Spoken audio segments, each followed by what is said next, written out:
Good afternoon, everyone, and welcome to the Fluent Inc. Q4 2019 earnings conference call. All participants will be in a listen-only mode. Should you need assistance, please signal a conference specialist by pressing the star key followed by 0. After today's presentation, there will be an opportunity to ask questions. To ask a question, you may press star and then 1. To withdraw your question, you may press star and 2. Please also note today's event is being recorded. At this time, I'd like to turn the conference call over to Ryan McCarthy. Sir, please go ahead. Good afternoon and welcome. Thank you for joining us to discuss our fourth quarter and full year 2019 earnings results. With me today are Fluent CEO Ryan Schulke and CFO Alex Mandel. Our call today will begin with comments from Ryan Schulke and Alex Mandel, followed by a question and answer session. I would like to remind you that this call is being webcast live and recorded. A replay of the event will be available following the call on our website. To access the webcast, please visit our investor relations page on our website, www.fluentco.com. Before we begin, I would like to advise listeners that certain information discussed by management during this conference call will contain forward-looking statements covered under the Safe Harbor provisions of the Private Securities Litigation Reform Act of 1995. Any forward-looking statements made during this call speak only as of the date hereof. Actual results could differ materially from those stated or implied by our forward-looking statements due to risks and uncertainties associated with the company's business. These statements may be identified by words such as expects, plans, projects, could, will, may, anticipates, believes, should, intends, estimates, and other words of similar meaning. The company undertakes no obligation to update the information provided on this call. For a discussion of the risks and uncertainties associated with Fluent's business, we encourage you to review the company's filings with the Securities and Exchange Commission, including the company's most recent annual report on Form 10-K and quarterly reports on Form 10-Q. During the call, we will also present certain non-GAAP financial information relating to media margin, adjusted EBITDA, and adjusted net income. Management evaluates the financial performance of our business on a variety of indicators, including media margin, adjusted EBITDA, and adjusted net income. The definitions of these metrics and reconciliations to the most directly comparable GAAP financial measure are provided in the earnings press release issued earlier today. With that, I'm pleased to introduce Fluent CEO Ryan Schulke. Thanks, Ryan. Good afternoon, everyone, and thanks for joining us today. Our strong Q4 results confirm the improvements in our core operating performance that I noted in mid-November, and which further strengthened in the back half of the quarter. In mid-January, we announced preliminary results for full year 2019 in Q4. Our press release today confirms that our final results came in at higher ends of the preliminary ranges for revenue and media margin. We delivered approximately $80 million of revenue, $26.3 million of media margin, and $11.5 million of adjusted EBITDA, representing year-over-year growth of 13%, 5%, and 4% for revenue, media margin, and adjusted EBITDA, respectively. The strong sequential uptick in our business in Q4 demonstrates the resilience of both our business model and our team, and fundamentally endorses the market's demand for our performance marketing services. Before we dig into the key drivers of our rebound, I'd like to take this opportunity to offer greater transparency in 3 key elements of the Fluent business model that are working in concert to distinguish us in the market today. Number 1, we're a pure play performance marketing company.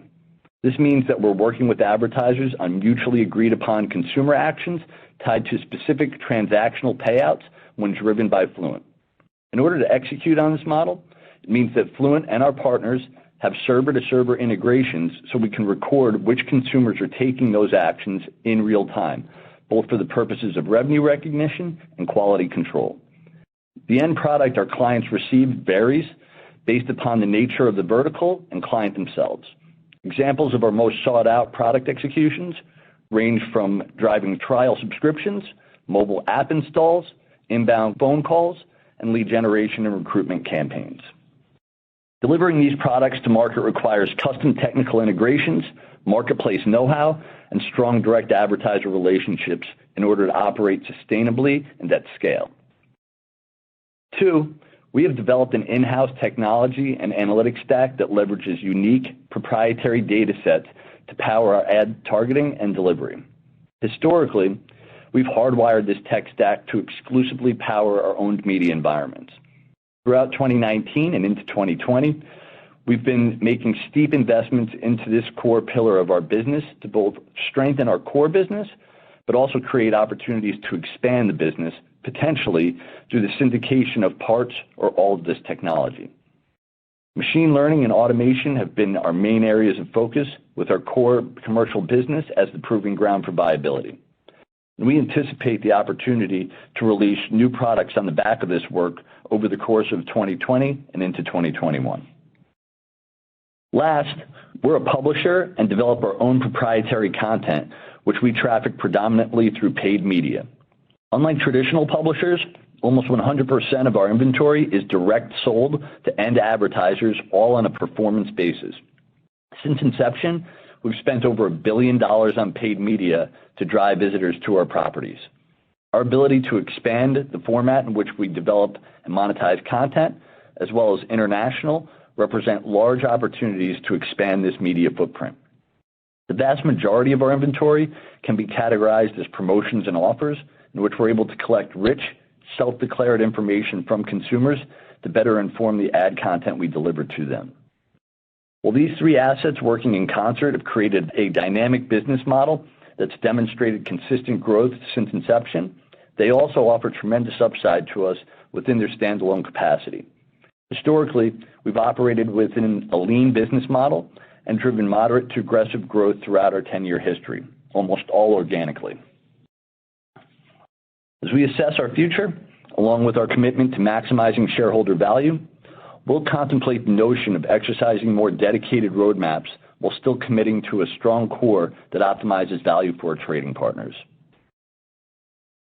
Now, highlighting the key drivers of Q4 growth, which we believe will continue in 2020, as I've mentioned in past calls, we've been working continuously to top grade our client base by building strategic relationships and capturing greater wallet share with clients where we believe we can drive significant value. While initially there will be investment into these relationships, we'll look to capture margin over time. And in Q4, we struck a well-balanced positioning between scale and profitability in relation to the quality of leading global brands we're partnered with. In terms of drivers of Q4 results, we experienced particularly strong demand from clients in our media and entertainment and financial services verticals. And those clients represent some of the highest quality leading global brands and innovative disruptors we have had the honor of serving to date. Underpinning the mediation of supply and demand is our marketplace, which represents the centerpiece of our platform. And our marketplace benefited from important advances in innovation. In particular, we invested in building our analytics team in 2019, and the fruit of their efforts in bringing expanded machine learning capabilities to our ad serving was notable. By enhancing our algorithms to create more relevant ad serving, we achieved improved responsiveness by consumers and monetization with our advertisers. We are then able to deploy that incremental efficiency into our media acquisition. That cycle of positive effects becomes our flywheel. Along with more intelligent analytics capabilities mediating our marketplace, we invested in expanding our technology team in 2019. That team has made important advances in fortifying the infrastructure of our platform and enabling the analytics improvements that support the flywheel. As noted, technology and analytics will be a continued area of focus and investment in 2020. I'll remind our investors that all this good work is happening while our industry continues to experience rapid change, both in the way of consumer consumption as well as regulators' attitudes towards marketplace practices. Fluent is very much a digital thoroughbred, having been born and raised in this environment. We're optimistic that these changes will work to our favor over time as we continue to evolve our products and business model to match the needs of brands and consumers they are seeking to attract. Given this dynamic, and maybe more so the events impacting world health and the economy, we are opting out of offering full-year guidance. I know this has been a desire of many of our shareholders for some time, and we've come to this decision thoughtfully. One thing I can say throughout my own tenure in the performance marketing industry, we're often the last ad dollars to be taken out of the cycle, as we're often the most predictable from an ROI perspective. However, given the magnitude of the coronavirus effect across the U.S. and the world, in conjunction with our diverse client base, we've opted to be conservative in forward forecasting. We are somewhat reassured that some of our largest clients are operators of digitally delivered goods and services, which should not be interrupted by the outbreak. Our colleague base remains healthy and fully intact at this time, and being that Fluent is a digitally born organization, we believe we're prepared to ensure the continuity of our operations in any scenario. To recap, we're happy with our fourth quarter results and have our sights set on a productive and growth-oriented 2020. Our three key pillars of performance marketing, publishing, and proprietary insights are giving line of sight to many new opportunities for the Fluent business. We're eager to report on our progress in the coming months, and with that, I'll turn things to Alex for the detailed financial results. Thanks, Ryan, and good afternoon. As our numbers for the quarter point to, and as Ryan spoke to, we experienced a solid uptick in the business in Q4. Revenue of $80 million for the quarter and $281.6 million for the year both represented year-over-year growth of 13%. Driving Q4 top line, Ryan referenced our clients in the media and entertainment and financial services verticals. As one example, the marketplace for video and music streaming services offered significant demand, deriving from new product launches and competitive playing fields. We were well positioned to serve market leaders there, given the fit of our audiences with our clients' products. We also experienced strength serving health insurance clients during the national open enrollment period, which takes place during the fourth quarter. Our team lined up strategically to address this market opportunity and improve performance considerably year over year. And in so doing, we proved to our clients that they can count on Fluent, which we plan to further leverage in the next open enrollment period later this year. Beyond these examples, more broadly, we had clients with particularly strong seasonal budgets for whom scale was their primary imperative, and they expanded pricing to achieve that objective. With that demand profile, we were able to access supply profitably. Our media margin of $26.3 million for the fourth quarter and $93.6 million for the full year both represented margin profiles of approximately 33%. Ryan spoke of the continued leveling up of our client base to include leading global brands along with disruptive innovators. And we have been increasingly focused on not just driving in-period volume, but developing strategic relationships that will embed Fluent more deeply in our clients' marketing mix. Developing these relationships requires a careful balancing of investment and profitability over the relationship lifecycle. We are pleased with how we executed in the fourth quarter in this regard. This also reflects our having accessed significantly more traffic during the quarter at margins acceptable to our business. Ryan also spoke about evolving our product. An area we have been strategically investing in is what we refer to as the consumer experience. We strive to deliver experiences that consumers engaging with our owned media properties will enjoy and find value with as they seek to earn, win, or save with Fluent. During the past year, we have leaned in to enhance our product development efforts to drive innovation and accelerate test and learn cycles. In so doing, we seek to develop and optimize products that consumers will increase their engagement with, driving trust and satisfaction, and ultimately forging more meaningful connections with our advertisers. Our G&A expense reflected the strategic investments we have made and which Ryan referred to in our analytics and tech teams, which remain key areas of investment and strategic priority for Fluent. We see these functions as providing the necessary infrastructure to support our next tranche of growth. Our G&A expense on a GAAP basis in the fourth quarter also included $1.6 million of restructuring and severance costs and a $700,000 accrual in relation to the sales and use tax matter with New York State that we previously disclosed, both of which are added back for purposes of our adjusted EBITDA metric. Adjusted EBITDA of $11.5 million in the fourth quarter represented a 14.4% margin and grew by 4% year over year.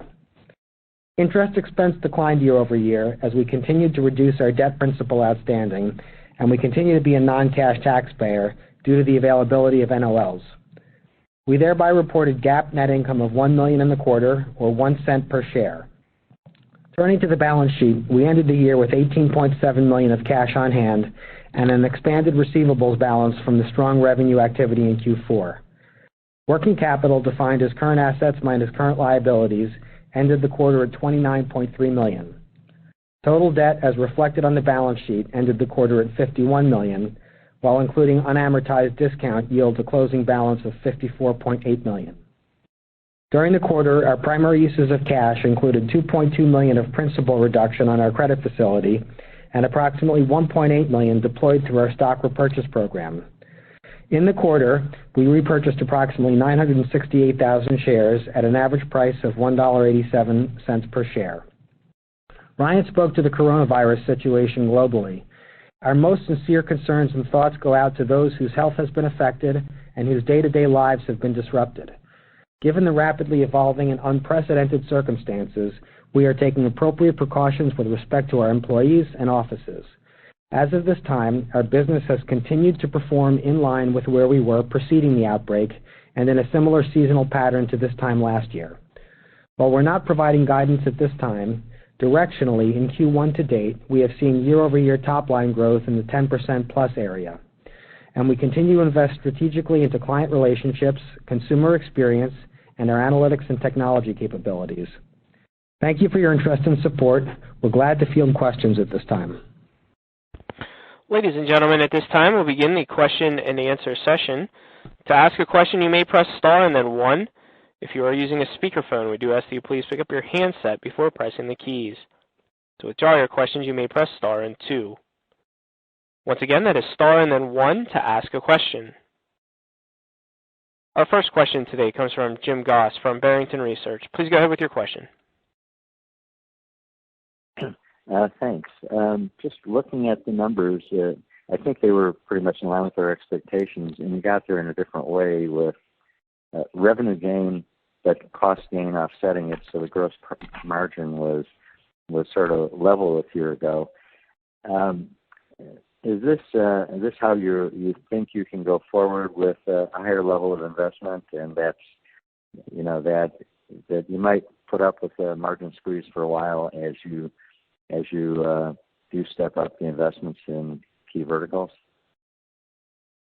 Yeah, Jim, and thanks for calling in. It's exactly what we're looking at here is we sort of invest into larger client relationships, strategic verticals. If we have to come in at slightly lower margins to begin with, our expectation is that we'll be able to build that over time as we show improve, and that's really been the story of Fluent over time. So you're head on there. Margin's not coming along for the ride as quick as top line, but that's the typical story when we're building into new and strategic areas. So that's what we're seeing, and our expectation is that we will be able to build those margins over time. Well, one comment you made I thought was interesting was the health insurance doing well in the open enrollment period. Is that sort of a one-off type project, or is that an area you think you'll get more involved in? It happens every season. I think we took more note of it in this past year, and we will more so even in the future.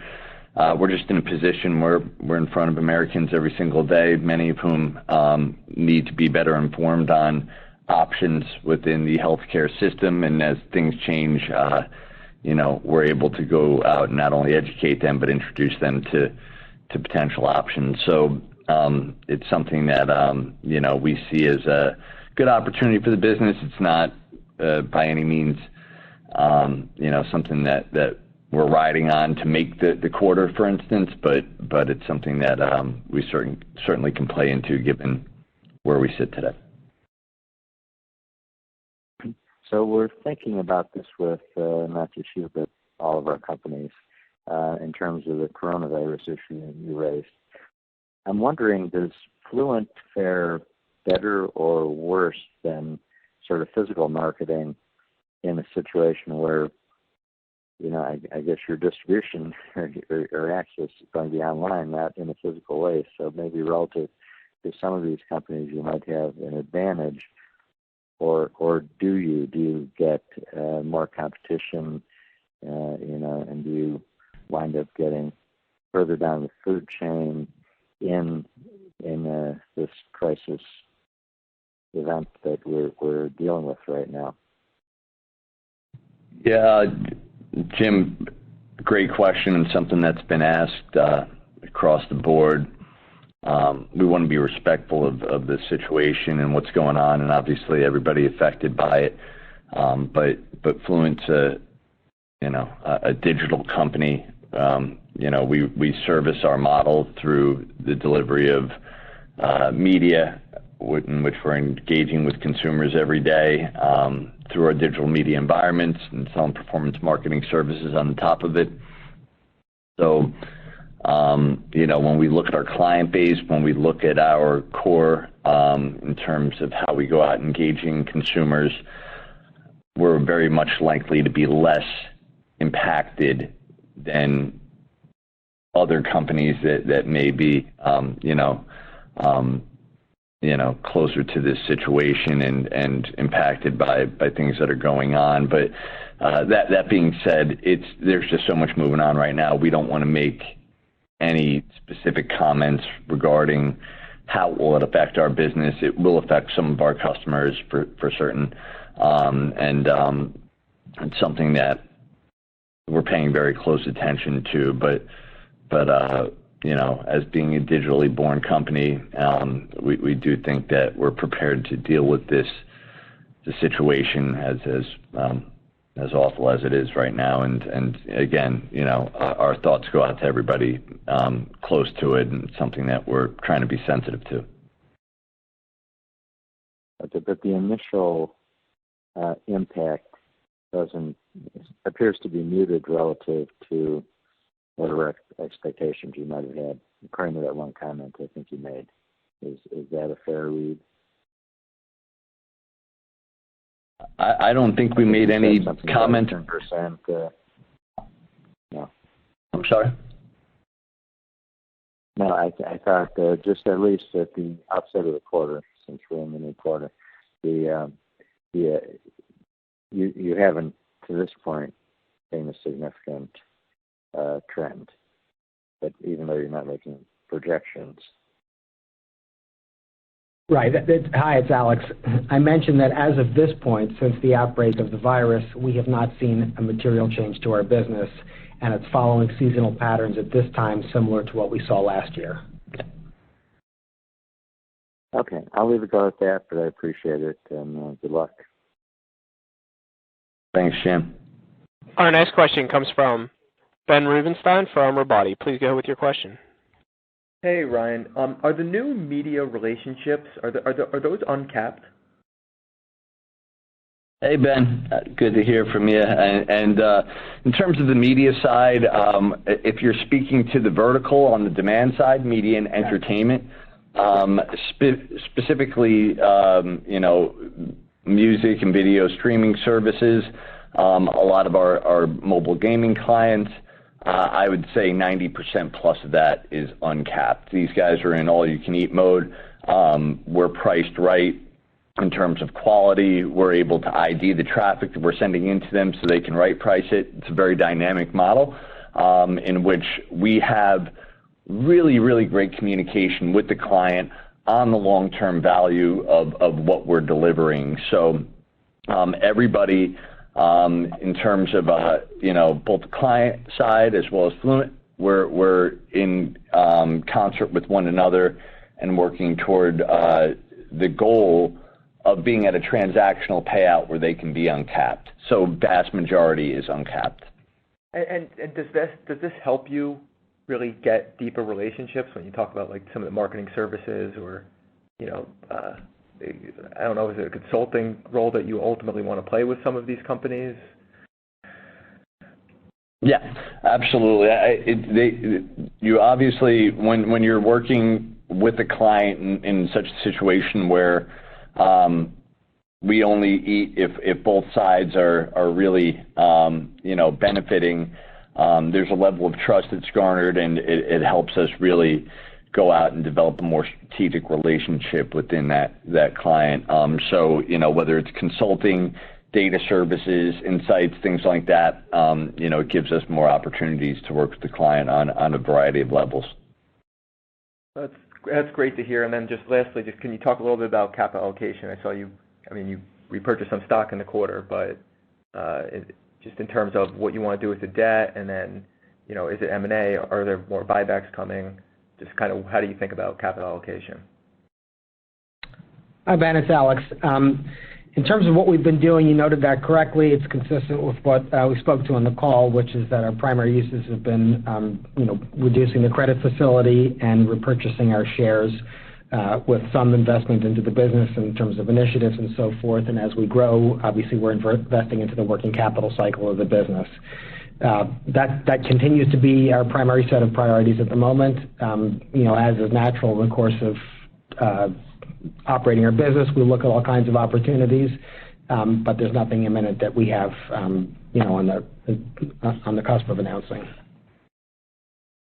Great. Sounds good. Thanks, guys. And our next question comes from Phil Desalem from Teton Capital. Please go ahead with your question. Thank you. I have a couple of questions. First of all, what indications have you had from your existing clients about changes that they may or may not make going forward relative to COVID-19? And then secondarily, on the IT front, would you please detail what you did from an IT perspective and systems upgrade in 2019, and what the plans are for major changes in 2020? Hi, Bill. Good to hear from you, and I'll speak to both your questions, and I might need a point of clarification on the second one.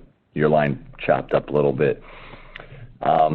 With respect to our own client base, we're into them every single day. I mentioned it on the call, we're direct sold, so we know exactly who our clients are, what their goals are, what their expectations are of Fluent, and how they're going about marketing to what we deliver to them. So at this point in time, we have not received any major indicators that our clients wish to slow down their marketing activities with Fluent, or that their capabilities or capacity to market or go out and acquire new customers is going to be impacted by the outbreak.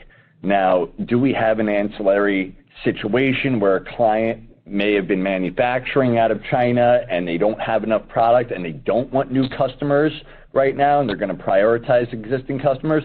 There could be those situations here and there, but I would say that's by far the minority by what we've heard so far, and the majority of our client base continues to be interested in investing with Fluent. Again, as I mentioned on the call, because we are probably their most predictable ROI source of marketing investment. So at this point in time, we don't have any reason to give guidance otherwise and really create a framework, but we're being sensitive to it. Again, this thing is moving, as everybody knows, everybody that's close to this. I mean, Dow is down close to 10% today. So we're all, keeping our head on a swivel over here. But a lot of our clients are continuing to be bullish in terms of at least their spend with Fluent. In terms of your second question, and that was relative to, Alex, remind me. Technology infrastructure. So our investment in technology, it's obviously an ongoing thing, but this has been upgraded over time as we've recognized opportunities to go out and enhance and really create a means of going out and syndicating components of our business to scale further. We really wanted to make sure that our data infrastructure was tight. Being in the public markets, it's an area of sensitivity. You're seeing things in the news and what's going on with Facebook, Google, and the like. So we're making sure that everything's tight there in terms of how we're collecting data, our usage of it, our clients' usage of it, but also at large. We've built a business that we feel is very powerful, and we're demonstrating the ability to go out and execute performance buys. We buy media. We go out and generate profit on it very predictably. We're working with direct end clients on all of that, so we get the feedback that what our clients spend with us is profitable and what we spend therein on paid media is profitable. So our technology infrastructure, we believe, is a core pillar of the business. It's really something that's special and something that needs to be evaluated as a pillar and also an independent roadmap potentially for the future. So that's some of the things that we're evaluating and why we're investing deeply into our technology and analytics infrastructure. Great. Thank you for the comments and the candidness relative to COVID-19. I appreciate it. Thank you. And ladies and gentlemen, with that, we've reached the end of today's question and answer session and today's conference call. We'd like to thank you for attending today's presentation. You may now disconnect your lines. Goodbye.